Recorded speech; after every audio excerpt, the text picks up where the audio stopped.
This episode of Unscripted is sponsored by Dubby. Dubby is a no jitter energy drink mix that doesn't have that energy drink taste, and it gives me the energy to do YouTube and Twitch. You can get 10% off your order at WGG with code Krooked Does Stuff. There's a link in the description down below. Thanks, Dubby, for sponsoring this episode, and here's Unscripted.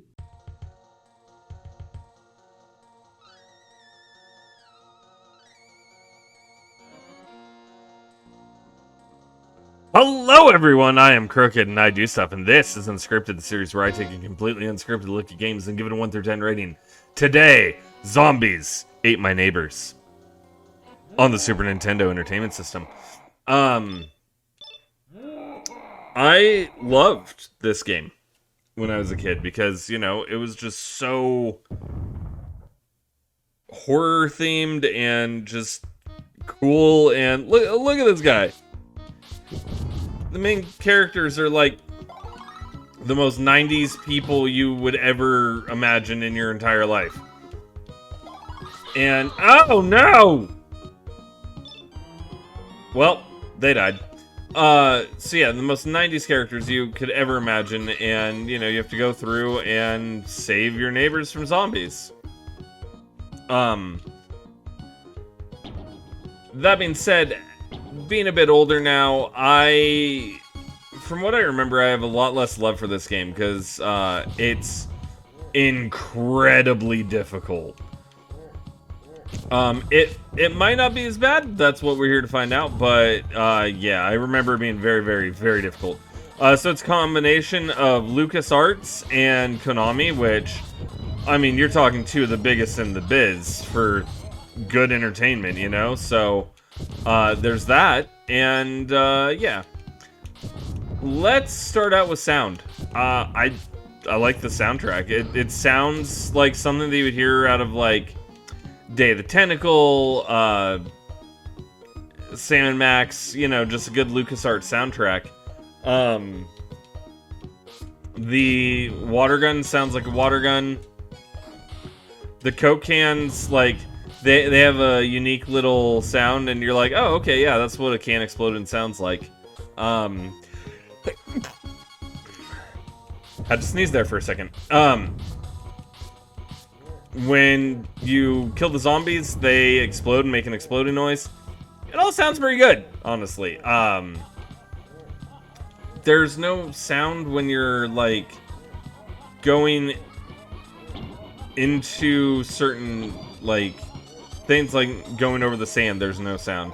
But, you know, the trampolines have sound. When you pick things up, it's a very nice, hey, you got points kind of a noise.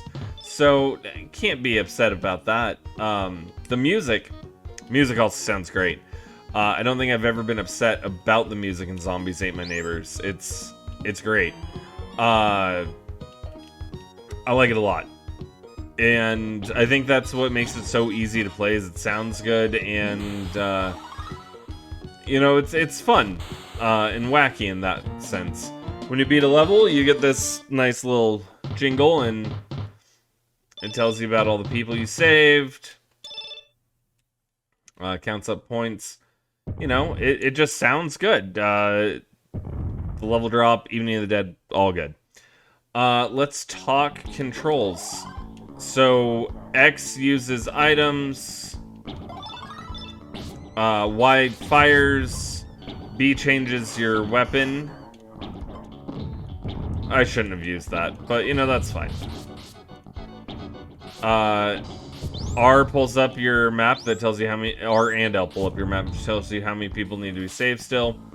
And select does nothing, start pauses the game. That's just how it goes. I think it's pretty good use of everything.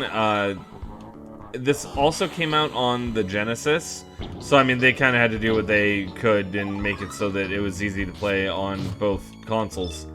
But again, I think they did a really good job, because I can imagine this translates really, really well over to a 3-button controller.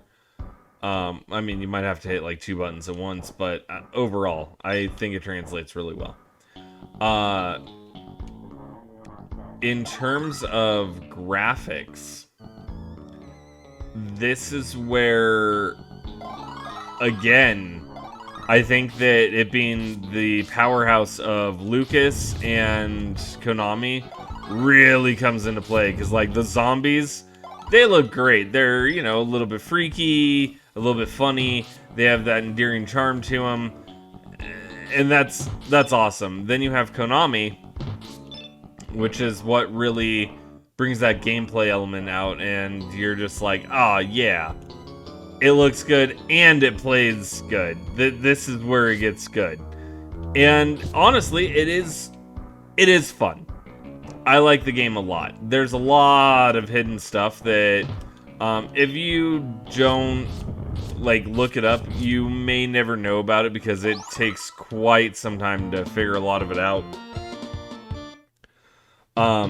There's also a lot of like bosses and boss-like characters in it. The game also kind of does the whole thing where it will kind of introduce a boss, and then it's gonna throw a lot of that boss at you. I didn't experience it in the last level, which I'm surprised about, because normally I encounter the boss character there. But you'll see things like Jason Voorhees, or what looks like Jason Voorhees anyway. It's a hockey mask guy wearing a jumpsuit that will absolutely wreck you. He's hard. He's basically what the bazooka shots were for. Oh, I don't know if I mentioned this, but A changes your item that you can use. No, I don't know what those do. You know, different potions, different things. So, walls like this, I can probably show you, can be blown up, and you can go through it. Not always easy to find, though. Like I was mentioning earlier, unless you look it up, you're probably not going to find out most of the secrets of this game. Yeah. And there's a bunch of weapons, a bunch of just little interesting things. Like, look at that little guy. He's clearly Chucky. But, you know, legally distinct Chucky. I'm gonna put him through a weed whacker. He's the fun baby, according to that. And, oh my. That's a little fire sprite that comes out of it. That is horrifying. I'm gonna go ahead and drink that potion. Oh, it turns me into a big monster. You know, and this is more of what I'm saying. The game is wacky, it's fun, it's cool, but it's also really difficult. I've basically been playing this and having a really lucky time, honestly, in getting through everything. But it's generally not this easy to do things. And this is usually a level where I start dying a lot, and it's just an absolute mess. So that happened. I'm gonna drink another potion because I want to see what does this do? Oh, it's a distraction clown. So that makes enemies around you gravitate towards the clown. So yeah, it's really annoying. So your enemies want to go and try to kill it. Oh god. Oh no. Ah! Little baby is scary.